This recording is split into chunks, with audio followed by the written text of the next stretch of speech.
saw this curly kind of head of this red hair, and it was very challenging to make it look authentic. The other thing is, clothing is very, very difficult to do with a computer convincingly. But what we found in doing research with medieval Scotland is the layers and layers of clothing that they wore. So that made it much, much more difficult. And then also the difference in the way that when an audience, when you look at clothing, you can tell if it's a thin silk, or if it's a heavy wool, or if it's leather, or if it's fur. You can see right away. And so we needed to figure out a way to take this dynamic clothing, cloth and simulator that we had developed and take it to that next level. And it was very challenging. The other thing is, Brave is Pixar's first historical film set in a historical time. And the computer likes to make things absolutely perfect. So man-made objects, modern man-made objects, are much more easily done because they're very geometric. But you go into a medieval time period, and everything has this tremendous sense of hidden history, and everything was handmade, or nature has taken over things. And so it has this look, and there was a tremendous amount of visual complexity that really was very challenging to do. And so that was took a lot of technical development. So it has that moment in each of our movies where you have that moment where you come to work and you see something that you've never seen before today. And that's why I love going to work every day, because I get to see something every day that no one's ever seen before. It's very exciting.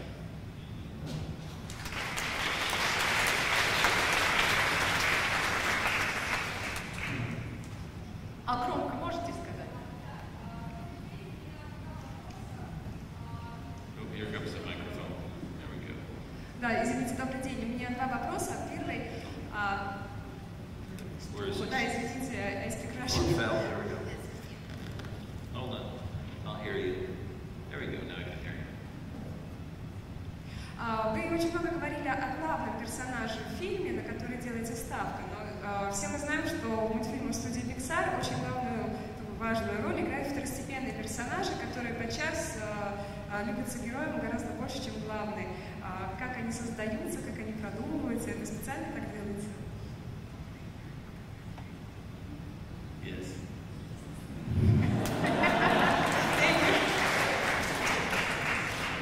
Okay, there we go. Got the whole question. With the secondary characters, it is really important to establish them in relationship to the main character's storyline. I like movies where the main character is the most important character in the movie. Oftentimes, there's a lot of Disney animated films, more recent ones, where it's all the secondary characters were the most entertaining and the main characters were actually kind of boring because they always were playing it kind of safe. So when we started creating our first movie, Toy Story, we were determined to make the main characters, of Woody the cowboy and Buzz Lightyear to be as interesting as any of the other the secondary characters. And so that's been one of the philosophies that we've had. We try to create a more interesting main character. And one of the things that is in creating an interesting main character is that we always try to develop a character that has a flaw, that is not perfect. I think it's the perfect characters that are kind of boring.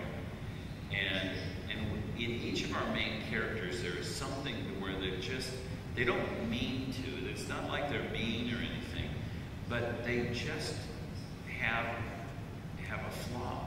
And then the emotional arc of the film and the plot, we purposely work the plot to kind of aim towards that flaw of his, to bring it out in the open, and that's where you get typically a very strong emotional arc that the character has to deal with the flaw that he has in there. Woody in Toy Story jealousy that he didn't even know he had of any other toy that became Andy, the boy who owned him, his favorite toy.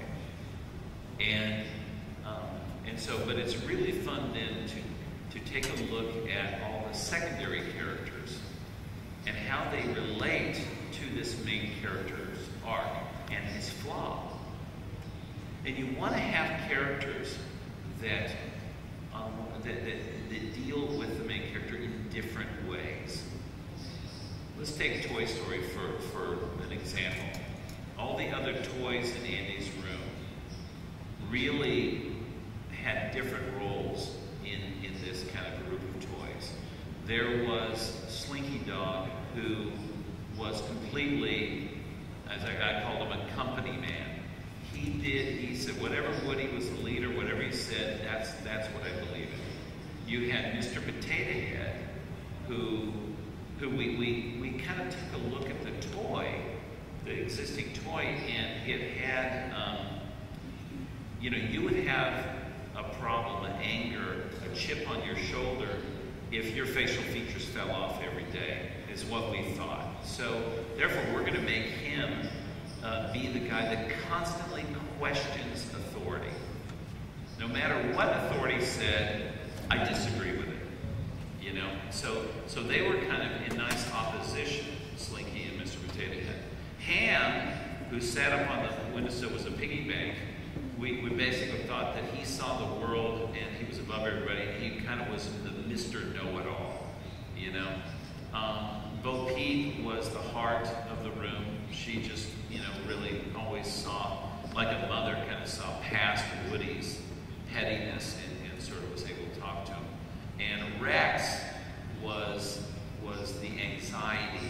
He vocally expressed right on the surface the worries that all the toys have, And so it was this kind of nice balance. So that's an example of the development of the secondary characters or direct relationship to the main character and the main character's arc, And so each of our movies kind of has that relationship.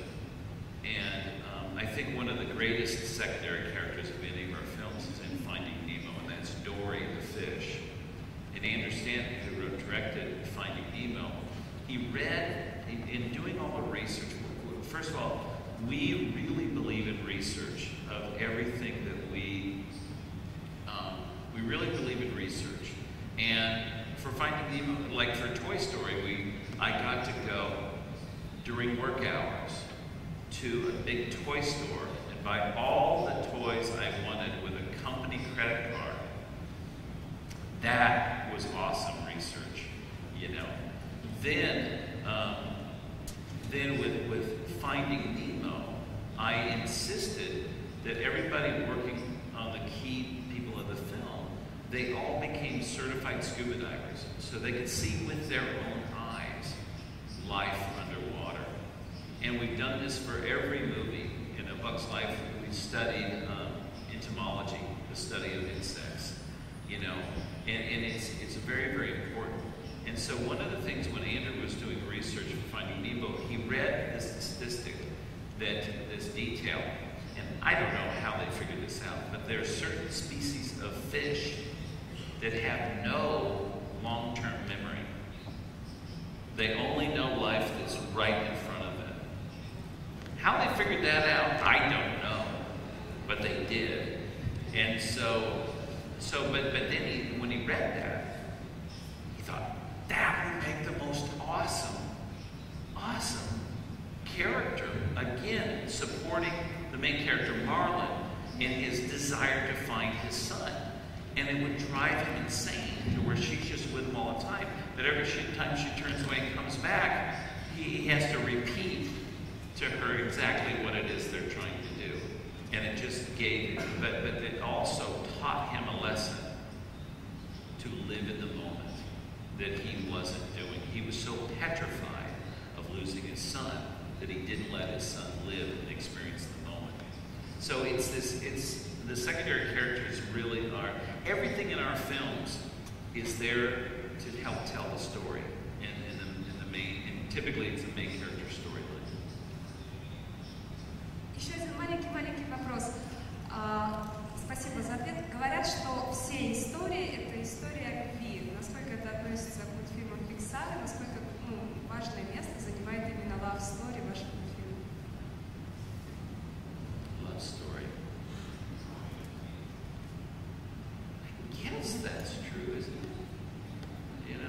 whether it's a male or female, or it's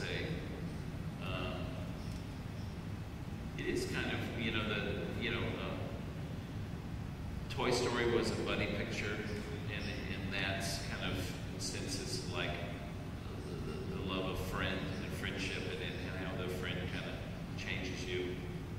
And I think Cars was the love of community, a love of family, a love of a place that the character didn't have, a character that was not connected.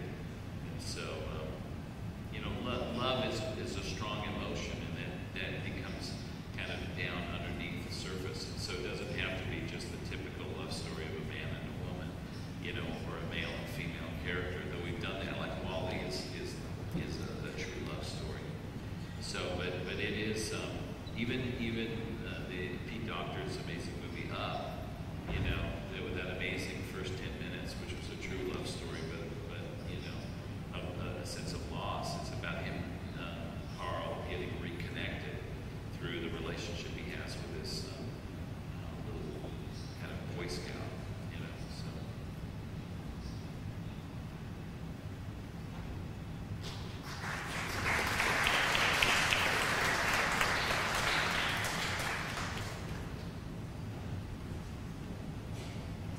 Добрый день. Я однажды слышал выступление, когда Эд Катмул рассказывая историю Пиксара, говорил о том, что важнее для кино, иметь хорошую команду или хороший сценарий. Я думаю, вы знаете, о чем говорил Эд Катмул, но мне бы очень хотелось послушать ваше собственное мнение. Спасибо.